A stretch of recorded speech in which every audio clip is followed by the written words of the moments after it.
Hi friends, நம்ம ஏதாவது ஒரு பொருள் பிடிச்சிருச்சுன்னா ரொம்ப பார்த்துட்டு கடைசியில் திரும்ப பார்ப்போம். அந்த மாதிரி பார்த்து வாங்கினது தான் இது. வாங்கலாமா வேண்டாமான்னு ஆன்லைனில் ஆர்டர் போட்டது வந்திருக்குது. வாங்க என்னன்னு பார்க்கலாம். இது பார்த்தீங்களா 4 டயர் ரேக். இது பிளாஸ்டிக் தான். இது அசெம்பிள் நம்ம தான் பண்ணிக்கணும். 4 ரேக் இருக்குது.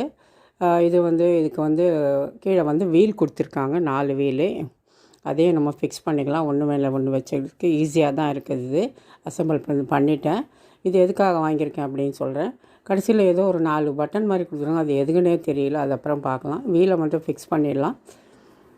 இது எது கொடுத்தாங்கன்னு தெரியல. சரி பார்ப்போம். இப்போ பார்த்தீங்கன்னா ஃபிக்ஸ் பண்ணியாச்சு. இப்போ வீல் பாருங்கள், டொயின் ஓடுது பாருங்கள். சூப்பராக நகர்த்தி வச்சுக்கலாம். இதுக்கு எதுக்கு வாங்கினேன் அப்படின்னு பார்த்தீங்கன்னா, தனித்தனியாக வெங்காயம் பூண்டு இதெல்லாம் போட்டு வைக்கிறதுக்கு பதில் நம்ம இதே ஒரே ரேக்கில் எல்லாத்தையும் போட்டுக்கலாம் பாருங்கள். பெரிய வெங்காயம் இது ஆஃபர் ப்ரைஸில் 403 ரூபாய்க்கு தான் வாங்கினேன். எங்கே வாங்கினேன் பார்த்தீங்கன்னா ஃப்ளிப்கார்ட் ஆப்பில் தான் வாங்கினேன். நீங்களும் இதை ட்ரை பண்ணி பாருங்கள்.